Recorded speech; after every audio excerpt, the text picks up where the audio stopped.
Alhamdulillahi Rabbil Alamin wa bihi nasta'in wa alayhi natawakkal wassalatu wassalamu ala ashrafil anbiya'i wal mursalin amma ba'd.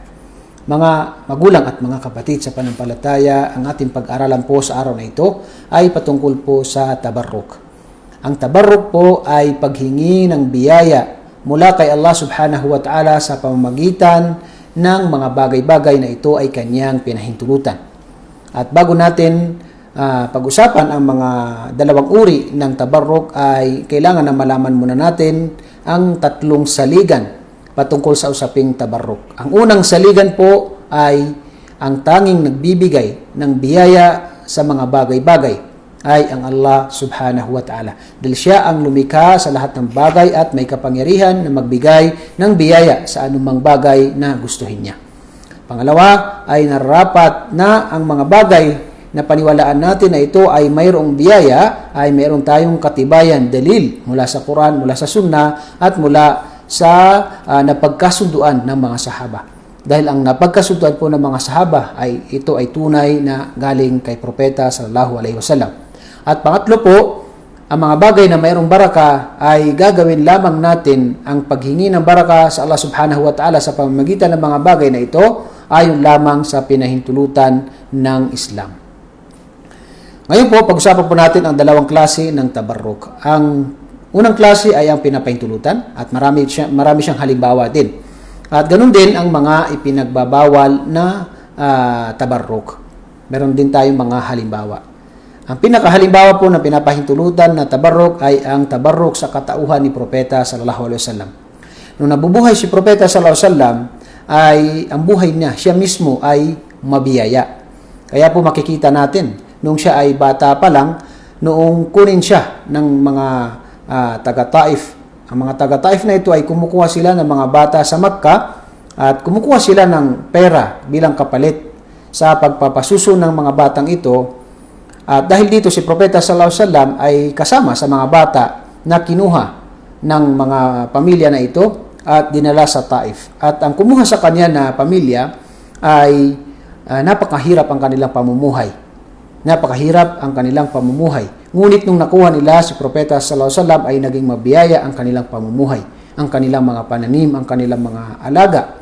At ito ay naging mabiyaya dahil kay Propeta sallallahu alaihi wasallam. At ganoon din sa panahon ni Propeta sallallahu alaihi wasallam, kapag siya ay nagsagawa ng hudu, ay naguunahan ang mga sahaba at kukunin nila ang tubig na nanggaling kay Propeta sallallahu alaihi wasallam at ginagawa nila itong pinupunas nila sa kanilang sarili bilang paniniwala na ito ay mabiyaya dahil ito ay pinahintulutan ni Propeta at ang Allah subhanahu wa ta'ala. At ganun din, nung si Propeta sallallahu alaihi wasallam ay naglakbay ng hijra papunta ng Madina galing na Makkah, nung dumaan sila sa isang babae, humingi sila ng maiinom at wala ngang maibigay itong babae na ito, ngunit nakita ng Propeta sallallahu alaihi wasallam ang isang kambing na sobrang payat ng kambing na ito. At hinawakan siya ng Propeta sallallahu alaihi wasallam at tumaba ang kambing na ito at nagkaroon ng gatas at kumuha sila ni Abu Bakr as-Siddiq ng gatas mula sa kambing na ito at dito sila uminom. Isa lamang to o kasama lamang ito sa mga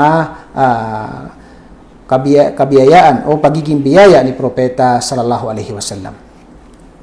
At sa panahon ni Propeta sallallahu alaihi wasallam ay siya po ay mabiyaya. Ngunit nung siya ay mamatay na, ay pinapahintulutan po sa Islam kung mayroong mga natitirang mga gamit, halimbawa ng tsinelas niya, yung buhok niya, o anumang mga gamit ni Propeta sallallahu alaihi wasallam na gawin nating humingi tayo ng baraka sa Allah sa pamamagitan ng mga gamit ni Propeta sallallahu alaihi wasallam. Yan po ay pinapahintulutan.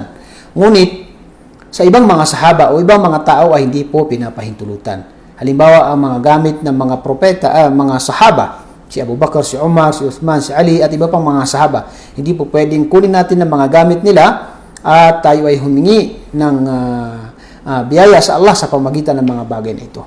Dahil ang tanging pwedeng gamitin na mga humingi ng biyaya sa Allah subhanahu wa ta'ala sa mga bagay na ito ay mula kay Propeta sallallahu alaihi wasallam. Maliban sa kanya ay hindi po pinapahintulutan.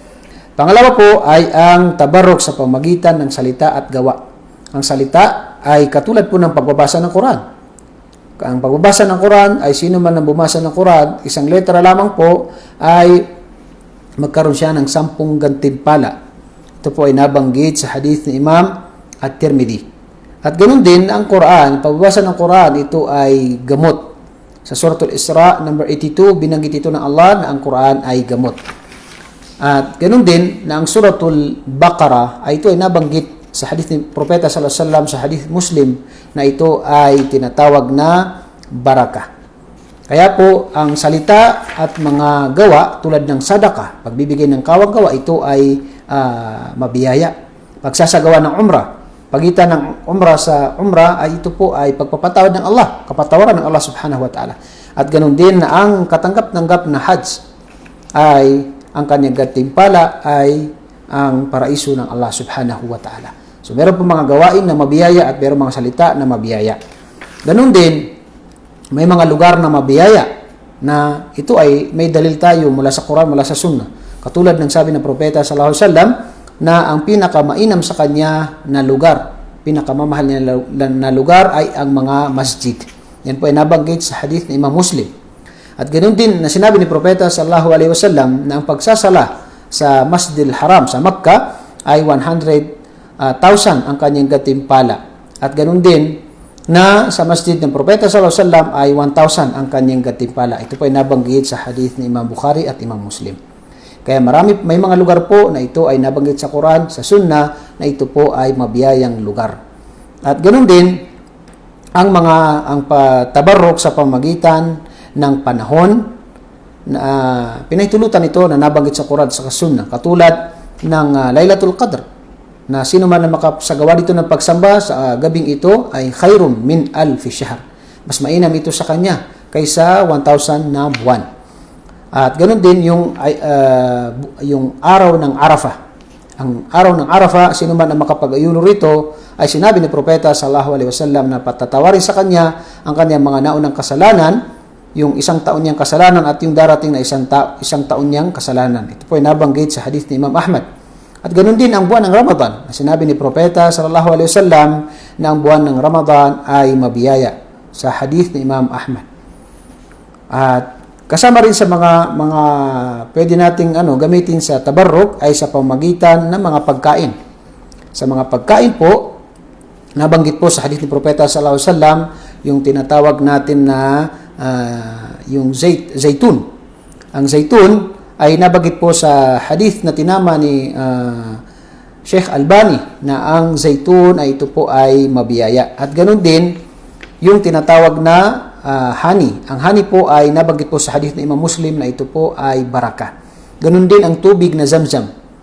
Ganun din ang tubig na Zamzam.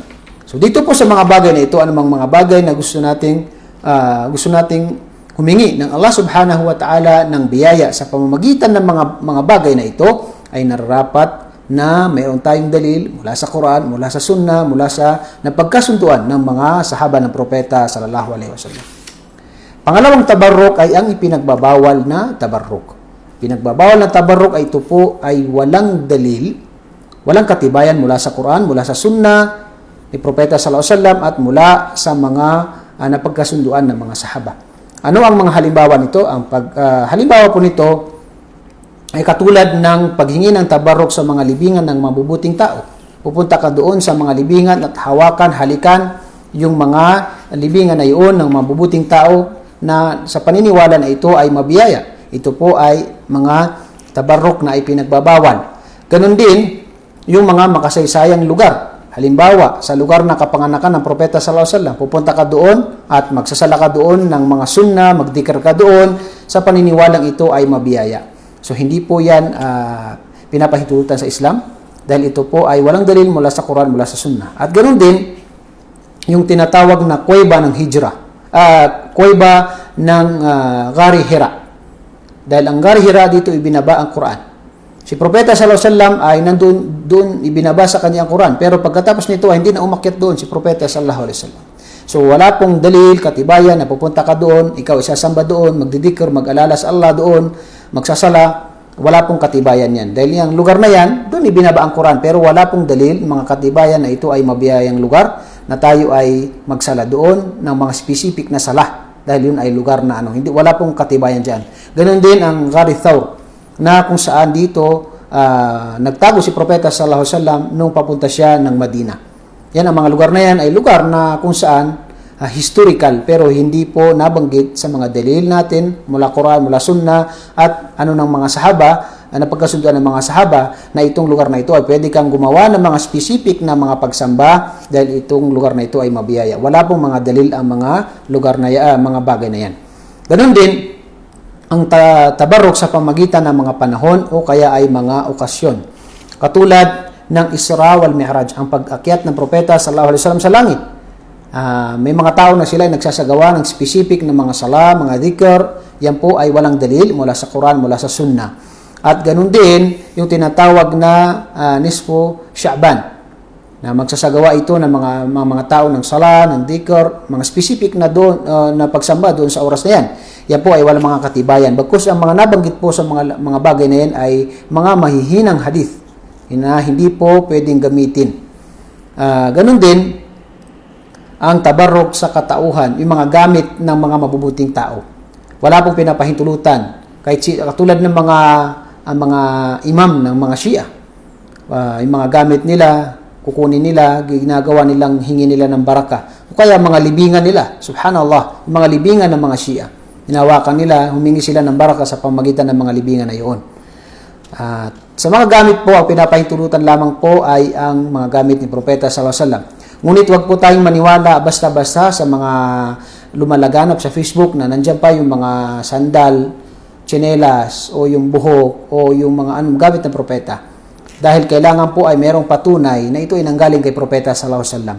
Meron po tayong sanad, meron po tayong sanad na pinanggalingan na ito ay nanggaling, yung bagay na ito ay nanggaling kay Propeta sallallahu alaihi wasallam. Sa Islam po ay hindi po pwede na tayo ay mag-base. Yung source natin ay sa ating mga kuro-kuro o mga bagay. Kaya dapat natin paniwalaan na ang source natin sa Islam ay ang Quran, ang Sunnah at ang napagkasunduan ng mga sahaba. Kaya po narapat na sa mga bagay na ito na tinatawag natin na tabarruk ay narapat na meron po tayong dalil mula sa Quran, mula sa Sunnah at mula sa napag-sang-ayunan o napagkaisahan ng mga sahaba ng Propeta sallallahu alaihi wasallam. Sana po ay nakapulot tayo ng aral sa araw na ito. Assalamualaikum warahmatullahi wabarakatuh.